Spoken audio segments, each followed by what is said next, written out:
भारत के 10 सबसे बड़े घोटाले लिस्ट में 10वें स्थान पर है Nirav Modi money laundering.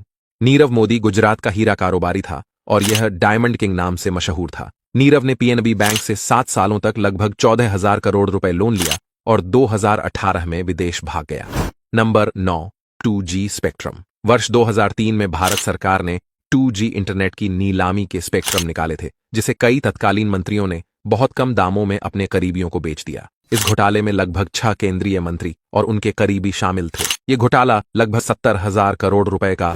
Number 8, stamp paper घोटाला। मुंबई में वेल्डिंग का काम करने वाले करीम तेलगी इस घोटाले का मास्टरमाइंड था। करीम ने सरकारी नीलामी में एक बड़ी प्रिंटिंग मशीन खरीदी और उससे नकली स्टैंप छापने लगा। बाद में उसने कई नेताओं से सेटिंग कर भारत में स्टैंप पेपर की शॉर्टेज की और खुद ने बहुत ज्यादा मात्रा में स्टैंप छापे। इसी प्रकार उसने लगभग 30,000 करोड़ रुपए का घोटाला किया। नंबर 7, इंडियन बैंक घोटाला। साल 1992 में 2 तत्कालीन मंत्रियों ने इंडियन बैंक से अपने करीबी उद्योगपतियों को बहुत बड़े बड़े लोन दिलवाए। फिर बैंक ने जब लोन वापस करने को कहा तो सारे लोग मुकर गए कि हमने लोन लिया ही नहीं, और इसी प्रकार लगभग 13,000 करोड़ रुपए का घोटाला हुआ।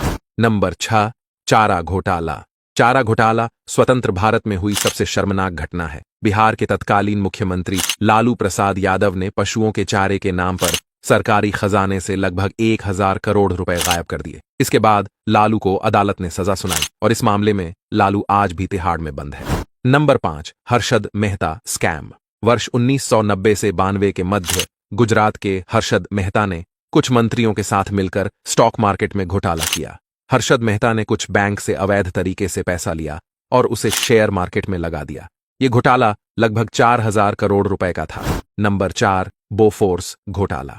साल 1987 में भारत सरकार ने स्वीडन निर्मित बोफोर्स तोपें खरीदने के लिए इटली से एक सौदा किया। इस रक्षा सौदे में प्रधानमंत्री राजीव गांधी ने अपनी पत्नी सोनिया गांधी के करीबी रिश्तेदार और व्यापारी ओत्तावियो क्वात्रोक्की को बिचौलिया रखा और उसने लगभग $2 करोड़ का घोटाला किया। Number 3, stock market scam. Ketan Parekh शुरू में पेशे से एक चार्टर्ड अकाउंटेंट था। फिर जब इसने हर्ष मेहता के घोटाले के बारे में सुना तो केतन भी उसके नक्शे एकदम पर चलने लगा। केतन पारेख का घोटाला वर्ष 2001 में उजागर हुआ। तब तक वह लगभग 40,000 करोड़ का घोटाला कर चुका था। नंबर 2, सांसद खरीदी घोटाला। 2008 में तत्कालीन मनमोहन सरकार के खिलाफ विपक्षी दल मिलकर एक अविश्वास प्रस्ताव लेकर आए। इस समय मनमोहन और अन्य कांग्रेस नेताओं को सरकार काफी कमजोर दिख रही थी और गिरने का भी डर था।